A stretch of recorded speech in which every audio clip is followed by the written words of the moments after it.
부활에 대하여 생각할 때 저는 고등학교 시절에 있었던 일을 떠올리게 됩니다.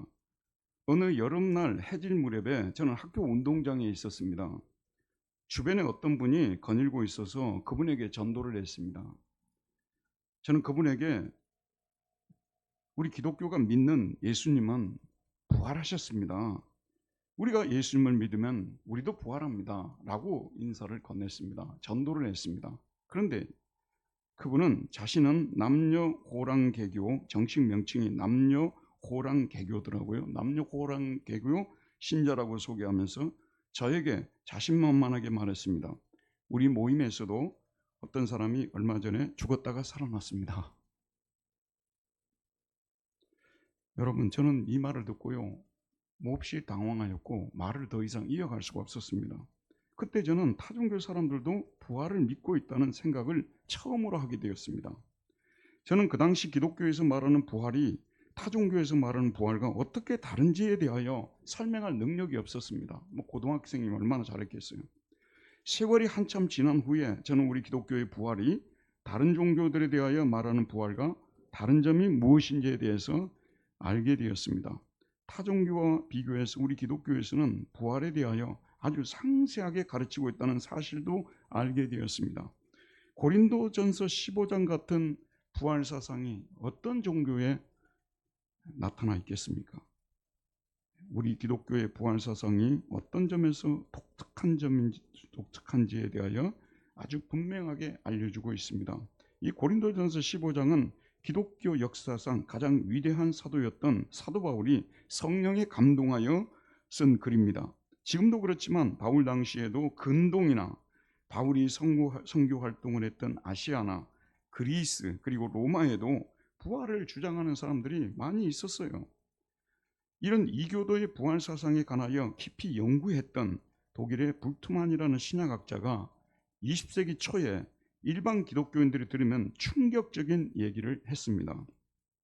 그는 성경에 나오는 부활에 대한 서술들은 예수님의 제자들이 주변 종교들의 부활 신화에 영향을 받아서 꾸며낸 얘기라고 말했습니다.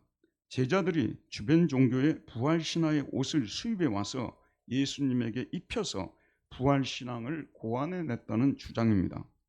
바울이 활동할 당시 그리스 남부의 항구 도시였던 고린도에도 성경이 말하는 부활 사상은 주변 종교에서 수입하였다고 말하는 사람들이 들어와 있었습니다. 또 한 부류의 사람들이 있었는데요. 이들은 철저한 유물론적 합리주의자들로서 사람이 죽었다가 다시 살아난다는 부활신앙을 미신으로 치부했습니다. 그들은 영혼의 불멸을 믿지 않았습니다. 영혼이 죽으면 물질이 해체되듯이 해체되어 없어진다는 영혼 필멸설을 믿었습니다. 이런 상황에서 사도 바울은 고린도 교회에 보내는 이 편지에서 기독교의 부활에 대하여 성경 66권 중에서도 가장 상세하게 설명을 하고 있습니다. 그는 먼저 그가 전하는 부활이 왜 사실인지를 알려줍니다. 부활은 사람들이 꾸며낸 얘기도 아니고 전설 따라 삼천리 같은 옛날부터 전해 내려오는 얘기도 아니고 부활을 직접 목격한 사람들이 전해준 확실한 사실이라고 전합니다. 고린도전서 15장 1절부터 11절에 58절까지 이어지는데 시간 관계상 다 읽지를 못하고요. 가장 중요한 부분 두 부분만 읽겠습니다. 15장 1절부터 11절까지인데 제가 한 절, 여러분들이 한 절 교독하도록 하겠습니다. 형제들아, 내가 너희에게 전한 복음을 너희에게 알게 하노니 이는 너희가 받은 것이요 또 그 가운데 선 것이라.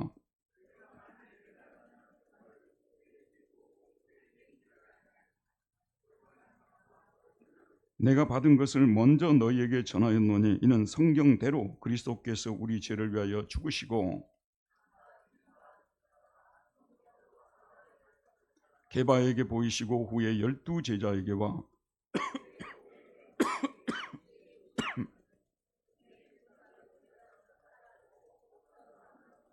그 후에 야고보에게 보이셨으며 그 후에 모든 사도에게와 나는 사도 중에 가장 작은 자라. 나는 하나님의 교회를 박해하였으므로 사도라 칭함받기를 감당하지 못할 자니라.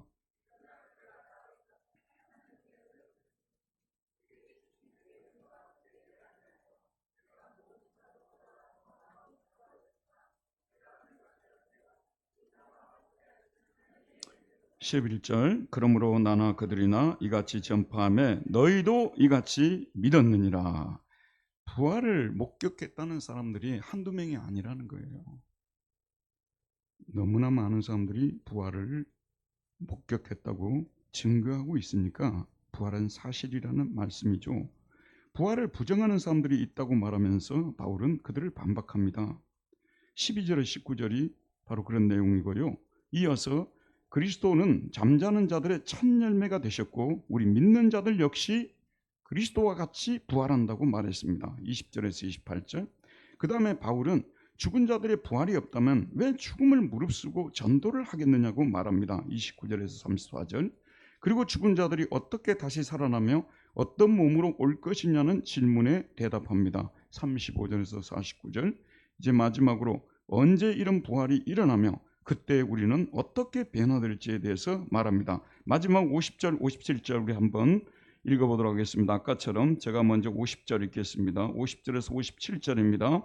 형제들아 내가 이것을 말하노니 혈과 육은 하나님 나라를 이어받을 수 없고 또한 썩는 것은 썩지 아니하는 것을 유업으로 받지 못하느니라.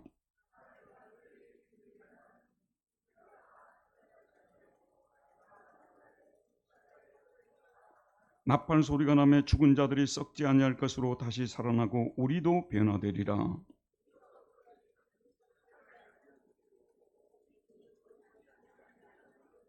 이 썩을 것이 썩지 아니함을 입고 이 죽을 것이 죽지 아니함을 입을 때에는 사망을 삼키고 이기라고 기록된 말씀이 이루어지리라. 사망이 쏘는 것은 죄요 죄의 권능은 율법이라. 우리 주 예수 그리스도로 말미암아 우리에게 승리를 주시는 하나님께 감사하노니. 자, 우리는 바울이 여기에 기록하여 전해준 부활에 관한 내용들을 잘 습득해야 합니다. 그래야 우리가 아까 그 남녀호랑개교 사람들하고 논쟁을 해서 할 말이 없어요. 그냥 부활했다고 말하면 그들도 부활했다고 하는데 더 이상 할 말이 뭐 있겠어요. 고린도전서 15장을 잘 이해를 하고 있어야 할 말이 나오는 것입니다. 그런데 여러분 솔직하게 구약을 읽으면요, 선입견을 갖지 않고 구약을 읽으면요 생각보다 부활에 관한 말씀이 적게 나옵니다. 암시적으로는 나오지만 이렇게 예수님이 부활할 것이다 여기에 대한 말씀이 너무 적게 나와 실망이 될 정도로요. 그리고 신약 마태, 마가, 누가, 요한을 우리가 공간복음이라고 하잖아요. 특별히 마태, 마가, 누가를 공간복음이라고 하는데 공간복음도 보면 예수께서 부활하셨다는 사실에 대해서는 확실히 알려주시지만 우리도 부활한다는 사실에 대해서는 많은 말이 없어요. 고린도전서 15장처럼 자세히 나오지 않습니다. 그래서 자, 오늘 본문에서 사도 바울이 기독교 부활에 관해서 이렇게 상세하게 적어놓지 않았다면요 우리도 그냥 막연하게 이야기할 뻔했어요. 이렇게 상세하게 적어놓은 거예요. 그는 한편으로는 이 고린도전서 배경을 봐야 됩니다. 영혼의 불멸을 믿고 죽은 자가 다시 살아난다는 주변 종교들의 부활 신화를 예수님의 제자들이 수입에 각색을 해서 퍼뜨렸다고 주장하는 사람들에 대하여 반박하기 위하여 15장 부활장을 기록했습니다. 또 한편으로는 영혼의 필멸을 주장하면서 죽은 자의 부활 자체를 부정하는 헬라의 철학자들을 반박하기 위해서 이 장을 기록했습니다. 어쨌든 우리는 이 15장을 통하여 우리 기독교가 전하는 부활을 정확히 알 수 있습니다. 그런데 우리가 알아야 할 중요한 내용이 있습니다. 바울이 자신의 부활관을 고린도 교인들에게 전달한 또 하나의 중요한 의도가 있다는 거예요. 그 의도가 무엇입니까? 부활신앙을 가진 사람은 자신의 삶의 방식도 바꾸어야 된다고 이 사실을 알려주기 위해서 부활 강론을 하고 있는 것입니다. 여러분, 부활 강론을 할 목적으로 15장을 기록하지 않습니다. 성경의 모든 진리는요, 우리 현재의 삶을 타켓으로 하고 있다는 것을, 삶을 변화시키기 위해서 주어지고 있다는 사실을 우리는 늘 생각하며 성경을 읽어야 되는 것입니다. 바울은 고린도 교인들이 부활신앙을 가져야만 하는 좀 더 중요한 이유를 말합니다. 부활신앙을 가져야만 죽음을 무릅쓰고 주의 일에 힘쓸 수 있지 않겠냐는 말씀입니다. 바울이 볼 때 고린도 교인들은 부활 신앙을 희미하게만 가지고 있습니다. 그래서 그들은 세상에서 삶의 목적도 목표도 없이 희미하게 살아가고 있다는 것입니다. 당시 헬라의 종교들의 영향, 철학의 영향에서 벗어나지 못하고 그런 종교나 철학 사상에 의하여 세상을 살아가는 사람들과 근본적으로 다르게 살아가지를 못했고 그런 세속 사상들을 거슬리지도 못했다는 것입니다. 당시 히랍을 지배하던 대표적인 철학은 첫째가 에피쿠르스 철학이었습니다.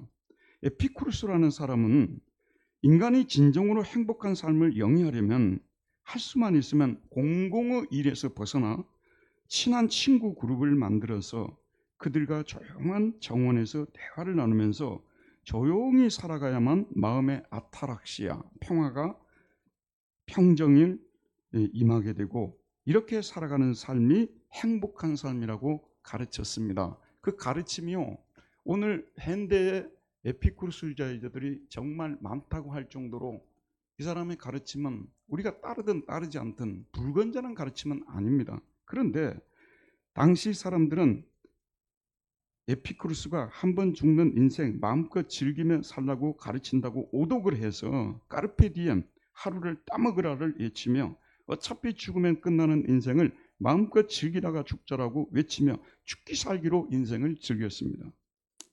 이런 에피쿠르스와는 달리 제논과 같은 스토아 철학자들은 공동체를 강조하고 공공의 선을 지향하였습니다. 그들은 인간이 행복하게 살기 위해서는 공공의 삶에 참여하여 공공의 이익에 봉사하는 삶을 살아야 하며 이런 공적 업무를 잘 감당하기 위해서는 금욕적 삶을 실천하여 자기를 철저히 억제해야 한다고 가르쳤습니다.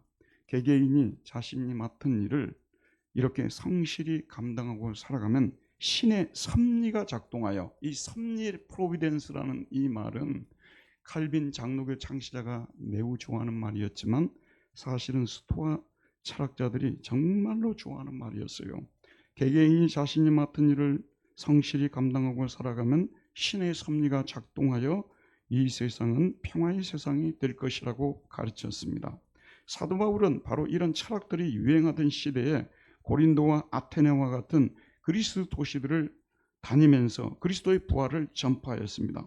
부활이라는 주제로 날마다 새 것을 찾는 그리스 철학자들과 아테네의 아레오바고 광장에서 부활에 관한 논쟁도 벌였습니다. 바울의 부활 메시지를 요약하면 이렇습니다. 사람은 한 번 죽는 것으로 끝나지 않습니다. 반드시 다시 삽니다. 예수님을 믿지 않는 자는 사망의 부활로, 믿는 자는 생명의 부활로 다시 살아납니다. 영원 불멸설을 지지하고 있어요. 부활할 때 우리는 지금과 같은 육체와 영혼을 가진 존재로 부활하지만 썩지 않는 육신을 입고 부활합니다.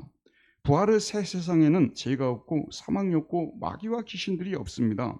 성부, 성자, 성령 삼위 하나님과 천군 천사들과 예수님을 믿고 천국에 들어온 수많은 사람들이 함께 생명의 축제를 엽니다. 부활의 날은 우리가 전에 예상하지 못했던 때에 갑자기 다가옵니다. 갑자기 순식간에 죽었던 우리가 부활합니다. 그리스도는 이미 부활하셔서 하나님 우편에 앉아 계십니다.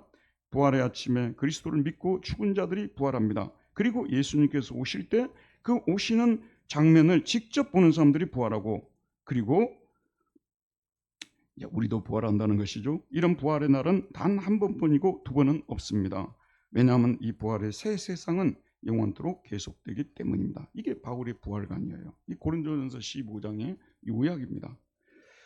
자, 우리 예수 믿는 사람들은 부활관을 확실히 견지하고 있어야 합니다. 그래야 이 세상의 풍조에 밀려 요동하지 않고 견고하게 설 수 있습니다. 목숨을 걸고 부활의 복음을 전할 수 있고 부활의 원칙에 따라서 새로운 삶을 살아갈 수 있습니다.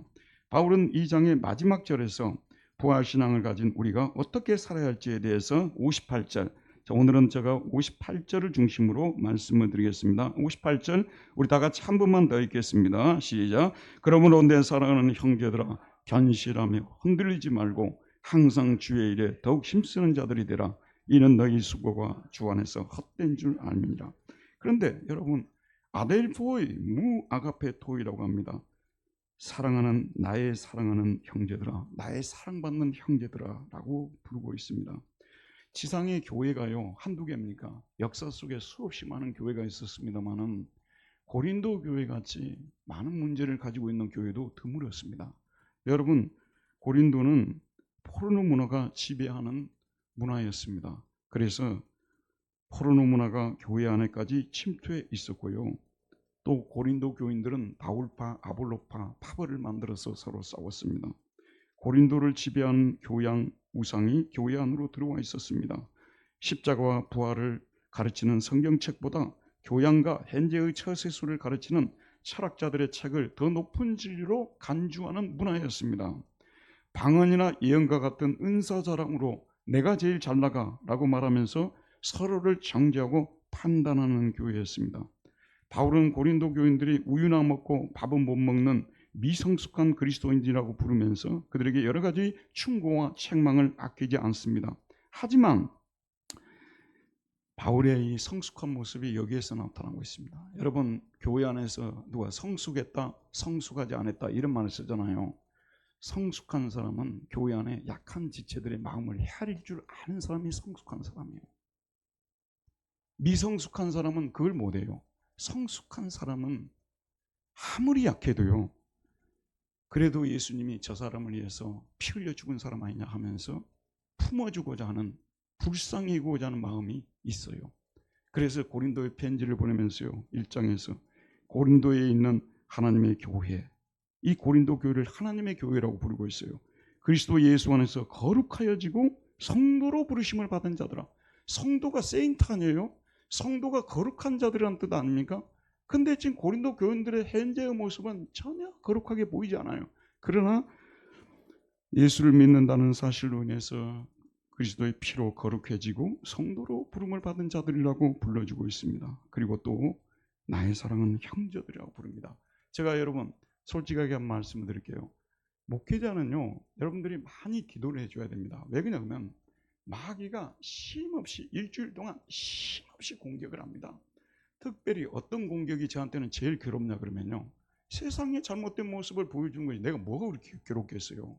우리 교인들의 연약한 모습을 자꾸만 생각나게 만들고, 목사님 무슨 그런 생각을 하세요? 저도 그런 생각 안 하고 싶다니까요. 사탄이 그렇게 하는 거예요. 집요하게 물고 늘어집니다. 우리 성도들의 약한 부분, 연약한 부분 그 물고 늘어지는 거예요. 그래서 목사 되려는 사람들은요, 목사 되기 전에 적당히 죄도 좀 짓고 목사가 돼야 돼요. 전혀 죄를 지지 않고 너무 깨끗하면요, 이 연약한 자들을 이해를 못하는 거예요. 제가 예전에 그 외국에 살 때 공부를 정말 잘하는 친구가 있었죠. 정말 공부쟁이에요, 공부쟁이. 저도 공부 좀 합니다만 그렇게 공부 열심히 하고 잘하는 사람 처음 봤어요. 그래서 내가 그랬어요. 공부를 너무 잘하면 공부 못하는 사람은 이해를 못해요. 이게 너무 잘하니까, 너무 쉽게 이해가 되니까 그런 거예요. 우리가 좀 넘어져 보고요, 약해도 보고요, 죄도 지어보고 그러면은 이 사람들을 이해할 수 있거든요. 그래서 바울처럼 나의 사랑하는 형제들아. 바울이 죄도 하나도 안 짓고 처음부터 예수 잘 믿는 사람이었으면 이런 말씀 써도 설득력도 없고요, 그냥 형식적으로 쓴다고 보겠죠. 그런데 자기도 죄인 중에 개수라고 할 정도로 예수님을 반대하고 핍박했던 사람 아닙니까? 그래서 고린도 교인들을 이해하고 나의 사랑하는 형제들을, 나의 사랑하는 형제들아, 나의 사랑하는 자매들아. 자, 우리 옆에 자매님이 계시면 나의 사랑하는 자매님이라고 부르시고요, 옆에 형제님 계시면 나의 사랑하는 형제님 한번 불러보시기 바랍니다. 나의 사랑하는 형제님. 이런 말씀이 써져 있으니까 고린도 전서를 읽을 때 은혜가 되지, 그냥 높은 수준의 윤리만 이야기하면 이게 우리한테 와닿겠습니까? 자, 바울이 부활신앙을 소개합니다. 본격적으로. 그리고 그들에게 이 부활신앙에 견고하게 서서 삶을 견실하게, 헤드라이오이 기네스트라고 합니다. 영어로 stand firm 합니다. 서기는 서는데 견고하게 서라는 거예요.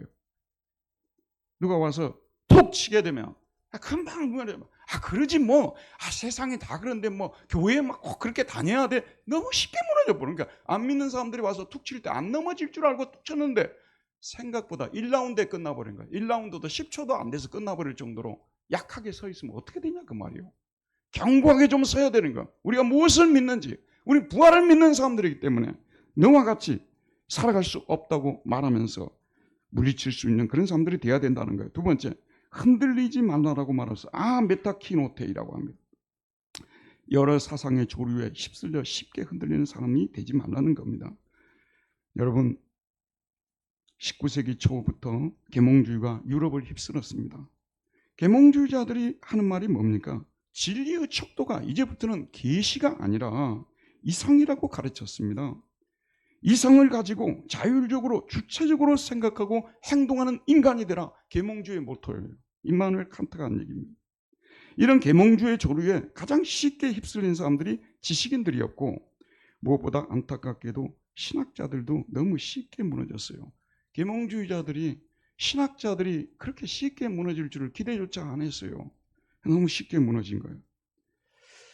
그들은 이성의 잣대로 성경의 내용을 재기 시작했습니다. 성경의 어떤 부분들이 이성의 기준에 맞으면 옳고 이성에 맞지 않으면 틀리다고 말했습니다. 그래서 성경에 나타난 기적이 문제가 된 거예요. 기적은 이성에 이게 배치된 거 아니에요? 나는요, 매일매일 여러분을 위해서 기도할 때요, 기적이 일어나려고 기도하는 사람이지 기적이 일어나지 않게 해달라고 기도하는 사람이 아니에요.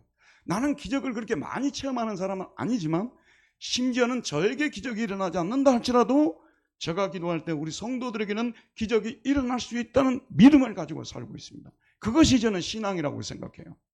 기적이 없는 신앙, 무슨 재미로 신앙생활해요? 여러분, 기적도 바랄 것도 없는데 뭐하러 교회 나옵니까? 뭐 바뀌는 거, 도저히 바뀔 수 없다는 대한민국 사회가 바뀔 수 없다고. 이거는 여러분 정말 조심스럽게 들어야 되고요. 저를 이상한 사람 취급은 하지 마세요. 진짜 조심스럽게 들어야 됩니다. 경고합니다. 조심스럽게. 아니, 예전에 제가 아베가 그렇게 밉더라고요. 일본의 아베가 또 전쟁하려고 너무 밉더라고요. 그래서 한동안은 한 몇 달 됐을 거예요. 계속 아베가 무너지게 해달라고. 금요기도에 나오신 분들은 다 들으셨을 거예요. 아베가 무너지게 해달라고 계속 기도했어요. 아니, 그런데 어느 순간에 아베가 무너졌어요. 누가 기도해서 무너졌을까요? 그걸 모르겠다 그 말이에요. 그걸 모르겠어요. 그래서 저는 어떤 때는 그런 생각도 해봐요. 혹시 내가 기도해서 하나님이 아벨을 데려갔지 않았을까? 그런 생각도 해보게 됩니다. 두 번째가 뭐냐면 대속적 십자가예요. 여러분, 한 사람이 죽었어요. 근데 그 사람이 모든 사람의 죄를 대속한다. 이성적으로 맞아요, 맞지 않아요? 맞지 않습니다. 어떻게 한 사람이 죽으면 그 사람 때문에 죽는 거죠. 모든 사람의 죄가 사함받을 수 있어요. 그래서 계몽주의 이후로 대속적 십자가가 버림받았습니다. 부활. 이건 제자들이 꾸며낸 얘기라는 거죠. 믿을 바가 전혀 못 된다는 거예요. 제가요, 이 불트만이라는 사람이 쓴 책을, 제가 불트만의 책도 썼지 않습니까? 그런데 들어보세요. 너무 재밌어서 소개해요.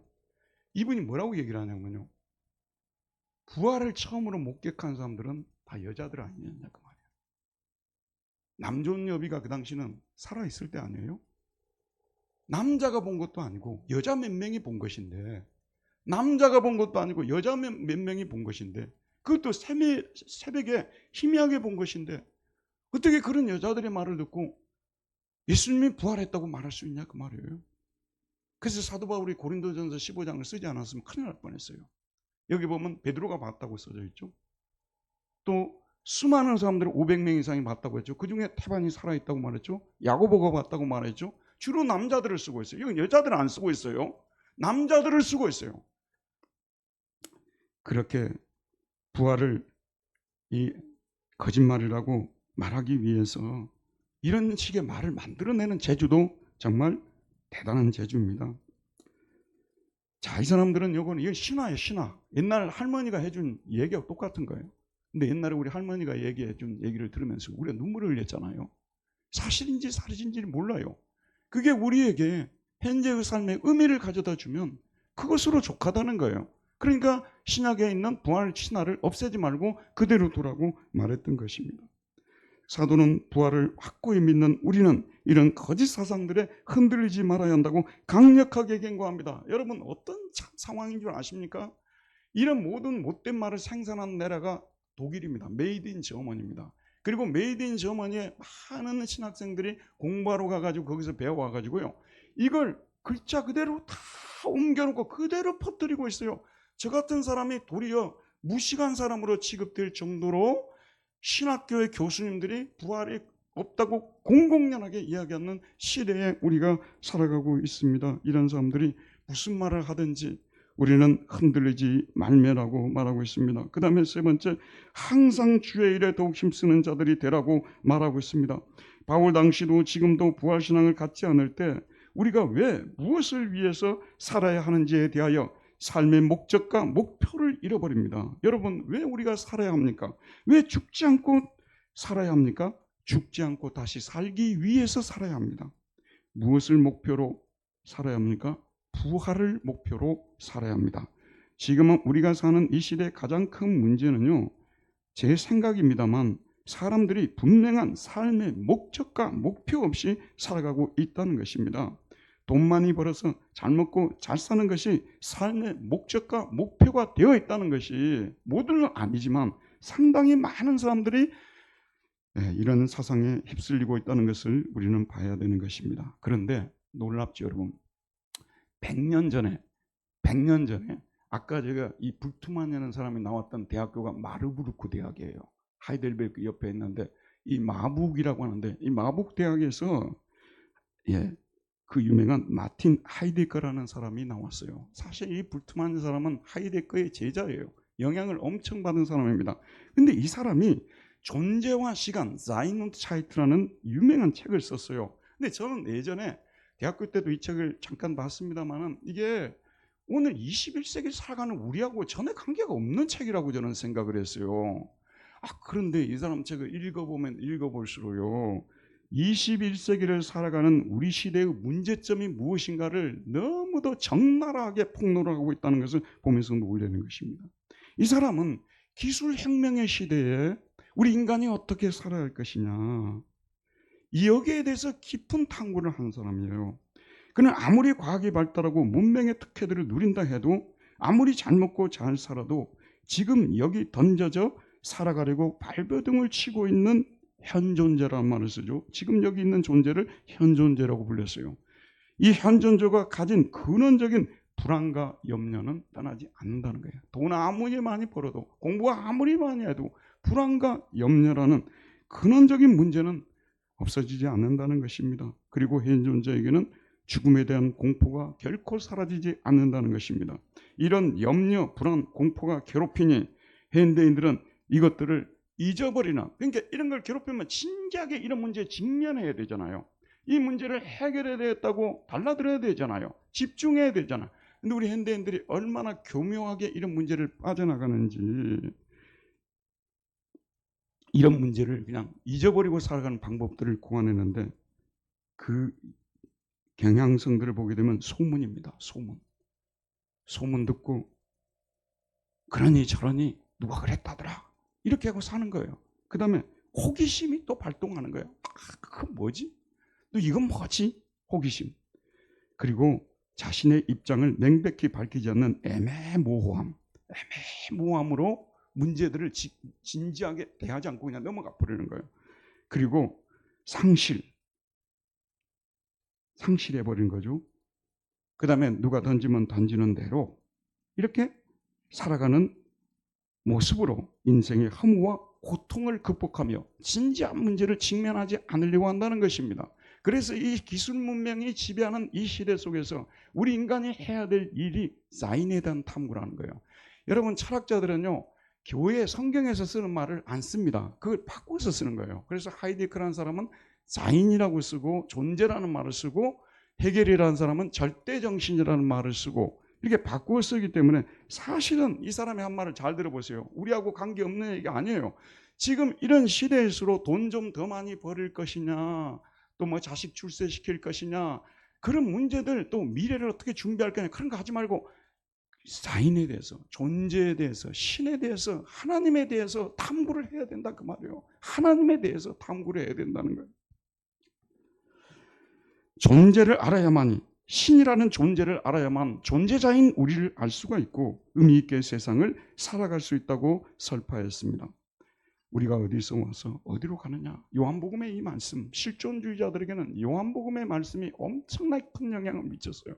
보혜요, 어디서 와서 보흰, 어디로 가야 하느냐. 우리는 신에게서 와서 신에게로 가는 사람들이다. 이런 철학을 설파했던 것입니다. 여러분, 이 시대에 가장 필요한 것은 삶의 목적이에요. 가장 중요한 문제가 우리가 왜 살아야 하며 어떻게 살아야 할 것이냐. 우리가 가려고 하는 목표점, 그 지점이 어디인가. 사도 바울은요, 그냥 목사나 해먹는 사람이 아니었어요. 선교사나 해먹는 사람이 아니었어요. 그는 분명한 생각을 가지고 사람들에게 전했습니다. 이런 말을 합니다. 내가 그리스도와 그 부활의 권능과 그 고난의 참여함을 알고자 하여 그의 죽으심을 본받아 어떻게 해서든지 죽은 자 가운데서 부활에 이르려 하노니, 그리스도와 그 부활의 권능과 그 고난의 참여함을 알고자 하여 그 죽으심을 본받아 어떻게 해서든지 죽은 자 가운데서 부활하는 것, 이것이 목표점이에요. 출발점은 어디일까요? 예수를 믿는 그 순간, 거듭난 그 순간이 출발점이에요. 그때부터 그는 새로운 시대를 살아가는 거죠. 부활의 새 시대를. 목표점이 어디입니까? 이 육신을 벗고 신령한 몸으로 부활하는 것이 목표점입니다. 여러분, 오늘 제 설교를 듣고요, 집에 돌아가서 나는 지금 어디서 와서 어디로 가고 있는가, 내가 무엇을 향하여 가고 있는가. 예수나 믿지 뭐, 안 믿는 것보다 나을 거 아니야. 그래도 하나님 뭐 보험 든 것처럼 들어놓으면 그래도 뭐 막아는 부르면 막아줄 거 아니야.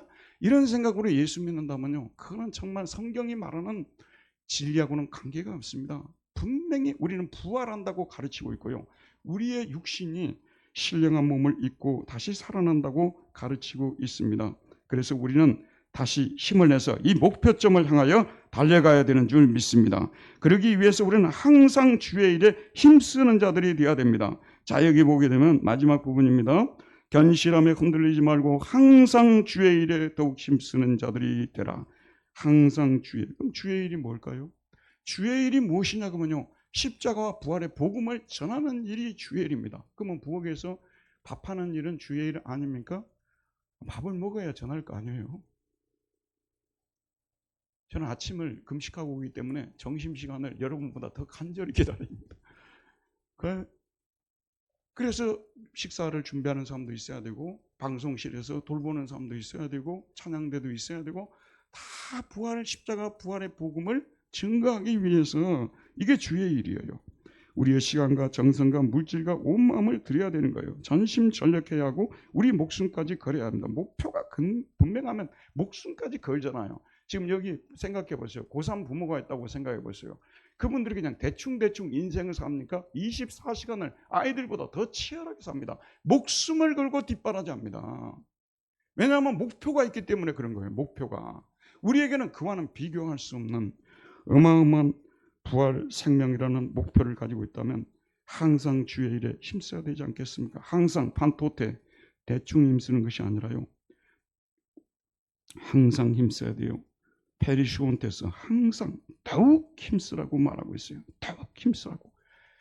초등학교 여러분 때와 중학교 갔을 때 이 부모가 힘쓰는 거, 자, 고등학교 1학년 때 너무너무 애가 성적을 잘 받아와요. 이제는 됐다, 이제 내가 힘쓸 일이 없겠구나. 그런 부모가 대한민국에 한 명이라도 있을까요? 고등학교 때 2학년 때는 항상 더욱 힘씁니다. 더욱 뒷바라져요. 고3 때는 어떻겠습니까? 항상 더욱 힘쓰는 사람들이 되는 것처럼 우리는, 예수 믿는 사람들은 부활의 목표점을 향해서 늘 부활을 생각하면서 항상 힘쓰는 자들. 부끄러운 구원이 돼서는 안 되겠다. 주님 앞에 칭찬받는 사람이 되어야 되겠구나 생각을 가지고 항상 힘쓰는 사람들이 되어야 됩니다. 우리는 아직도 죄와 죽음과 마귀가 지배하는 이 세상 안에 살고 있습니다. 우리가 입고 있는 육체는 아담이 입었던 육체예요. 근데 예전에 형제간이 있는 가정들이 있어요. 형이 있고 동생이 있고, 또 동생이 있으면요, 그 동생들은 무슨 죄를 지었길래 새 옷을 못 입어요. 형이 물려주고, 그러니까 그 남자 여자가 이렇게 한 명씩 이렇게 되는 집이 좋아요. 이게. 근데 남자가 3명이 되면 동생들이 죽어나는 거예요. 동생들이 죽어나는 거예요. 그 옷을 계속 입어야 되니까. 아담이 입었던 그 육신을요, 우리 계속 물려 입는 거예요. 다윗도 그 육신 입었고, 아브라함도 그 육신 입었고 바울도 그 육신 입었고 우리도 그 육신을 입었는데 이 육신이 알람 보게 되면 막 헬스하고 이렇게 하면 막 굉장히 막 멋있어 보이고 그러기도 하는데 죄의 유혹에 너무 쉽게 굴복해요. 마귀의 꼬임에 너무 쉽게 넘어가고요. 죽음 앞에 서기만 하면 너무나 쉽게 두려워해요. 우리가 입고 있는 육체가 그겁니다. 우리는 때가 되면 이 몸을 벗고 새로운 몸을 입을 것이라는 약속을 받은 사람입니다. 그때 우리는 죄 대신 마귀 대신 성령, 죽음 대신 생명이 지배하는 세상에서 살게 될 것입니다. 그래서 우리는 신학자들이 늘 즐겨 쓰는 표현인데 이미와 아직, already not yet라는 말을 쓰죠. 이미와 아직 사이에서 우리는 살아가고 있습니다. 항상 부활의 소망을 가지고 우리는 살아야 되는 것입니다. 주의 일을 더욱 힘쓰는 자로 되도록 합시다. 부활신앙이 선명하지 않으면 우리의 삶의 태도도 선명하지 않게 됩니다. 많은 사람들이 예수님을 믿는다고 말하면서 항상 주의 일에 힘쓰는 삶을 살지 않는데요. 부활신앙이 없거나 희미해서 그렇습니다. 부활신앙은 기독교의 모든 진리들 중에 하나의 진리가 아닙니다. 모든 것을 포괄하는 진리고 모든 진리의 중심적인 진리입니다. 저를 보세요, 여러분. 이게 뭐 핵폭탄이 하나 있어요? 수없이 많은 폭탄이 있어요. 핵폭탄 하나 던지면 되는 거 아니에요? 모든 진리를 포괄하는 진리고 중심 진리이기 때문에 바울이 이방인 선교할 때요, 가는 곳곳마다 뭘 전했어요? 부활을 전했어요. 십자가 부활만을 전했어요. 왜냐하면 그거 전하면 다른 신구약이 그 속에 다 들어있기 때문에 부활신앙이 세상 사상의 폭탄을 맞고 폭삭 주저앉으면 우리 기독교 신앙도 폭삭 무너집니다. 그래서 어떤 분들은 유튜브 같은 데 그런 게 많이 돌아다녀요. 그 부활신앙 없어도 신앙생활하는데 전혀 문제 없다고 하는데요. 이런 분들은 기독교 신앙이 부활신앙이 없으면 폭삭 주저앉는다는 걸 모르고 하는 얘기예요. 부활신앙이 무너지면 다 무너지는 거예요. 부활신앙이 없는데 우리가 뭐하고 죽자 살자 예수를 믿겠어요? 대충 예수 믿지? 교회 가고 싶으면 가고 안 가고 싶으면 안 가고 내 마음대로 믿는 거지. 부활신앙이 있기 때문에 산자와 죽은 자를 심판하실 이가 오신다는 믿음을 갖기 때문에 영원토록 하나님과 함께 살 이런 미래의 날들을 바라보기 때문에 우리는 주의 일에 항상 힘쓰는 자들이 되어야 되는 것입니다. 이는 너희 수고가 주 안에서 헛되지 않은 줄 압니다. 왜냐하면요, 우리의 수고가 이렇게 부활의 소망을 가지고 주님을 위해 쓰는 땀과 피가, 수고라는 히라보다는 코포스인데요, 코피를 흘리는 수고, 저는 그렇게 읽었어요. 코피를 흘리는 수고가 주 안에서 엔큐리오, 주 안에서 결코 헛되지 않기 때문이라고 말했어요. 우크에서는 케노스라고 하는데 이 케노스가 텅 비었다는 뜻이에요. 헛되다는 뜻 있고 텅 비었다는 뜻도 있어요. 텅 빈 강정처럼 되지 않는다는 그런 말씀이에요. 저는 운동선수들이 인터뷰를 할 때요, 땀은 속이지 않습니다. 이런 말을 하는데 노력은 배신하지 않습니다. 그 말이 맞는 것 같아요. 노력은 배신하지 않습니다. 수천 번, 수만 번, 수백만 번 이 라켓을 움직이고 이게 수백만 번 흔들려도 지금 잘 안 되고 있어요. 저는요. 이거 좀 잘 맞춰보려고. 골프하는 사람들은 더 할 거예요. 수고에는 열매가 따르는 거예요. 하물며 부활신앙을 가진 우리의 노력이 헛될 수 있겠습니까? 반드시 열매가 있습니다. 우리도 살고 다른 사람들도 살릴 수 있습니다. 말씀 맺겠습니다. 고난주간과 부활절이 지나고 나면 육체도 영혼도 많이 지칩니다. 계절이 봄이다 보니 쉬고 싶은 마음도 커집니다. 더 앞으로 나가기 위해서 잠시 휴식은 필요할 것입니다. 하지만 우리는 계속 안락 의자에 앉아있으면 안 됩니다. 다시 일어나야 되죠. 부활절 전만 아니라 부활절 후에도 우리는 항상 주의 일에 더욱 힘쓰는 자들이 되어야 되는 거예요. 공부를 진짜 잘하는 사람들은요, 시험 끝난 날 더 열심히 한다는 거 다 경험 있어 아실 거예요. 공부를 안 하는 애들은 평소에도 안 해요. 근데 시험 끝나면 더 안 해요. 그것도 저는 해봤어요. 예전에 제가요, 신앙에 희미했을 때요, 주일이 있다는 것에 대해서 너무너무 기뻤어요. 평소에도 그렇게 열심히 공부하는데 주일날은 마음껏 합법적으로 놀 수 있잖아요. 그러고 마찬가지예요. 부활절 전만 아니라 부활절 후에도 우리는 항상 주의 일에 힘쓰는 자들이 되어야 됩니다. 무엇보다도요, 게으르지 말아야 돼요. 예수 믿는 사람들은 게으르지 말고 부지런해야 됩니다. 제가 한 말이 아니라요, 우리 같은 사람이 있을 줄 알고 성경이 다 기록해 놨어요. 히브리서 6장 11절에서 12절에 보면 우리가 간절히 원하는 것은 너희 각 사람이 동일한 부지런함을 나타내어 끝까지 소망의 풍성함에 이르러 게으르지 아니하고 믿음과 오래 참음으로 말미암아 약속들을 기업으로 받는 자들을 본받는 자라 되려 하려 하시는 것이니라. 동일한 부지런함을 나타내 게으르지 아니하고, 그 다음에 서로 돌아보아 사랑과 선행을 격려하며 모이기를 피하는 어떤 사람들의 습관과 같이 하지 말고 오직 권하여 그날이 가까움을 볼수록 더욱 그리하자. 요에 올라가게 되면 헬스 하는 데가 있어요. 아마 개인을 그냥 맨투맨으로 이렇게 헬스 가르쳐 주는 곳인가 봐요. 바로 우리 사무실 옆에 있어요. 새벽기도 오다 보면 그 사람은 항상 멋진, 그 사람이 저보다 항상 먼저 차를 대놨어요. 그 사람이 항상 먼저 돼요. 트레이너가요. 그리고 아침에 오는 사람들이 항상 그 사람들이 옵니다. 여러분, 몸을 좀 좋게 만드는데도 그러는데 교회를 어쩌다가 한번 간다는 것이 말이나 되겠습니까? 그거는 신앙인이 아니라는 뜻이 아니라 좋은 신앙인은 될 수가 없습니다. 모이기를 피하는 사람들의 어떤 습관과도 같이 하지 말고 오직 권하여 그날이 가까움을 볼수록 더욱 그리하자. 근데 우리가 이렇게 부활신앙을 가지고 달리고 있으면요, 좀 이렇게 뭐라고 해야 될까요? 야유하는 사람들이 있어요. 또 멸시하는 사람들이 있어요. 지금 보이지 않는 세상이 뭐 있다고, 보이지 않는 세상이 뭐 있다고 하면서 이런 조소와 조롱. 그때 우리는 예수님을 생각하고 예수님이 어떻게 달리셨는지 히브리서 12장 1절 3절에서 말합니다.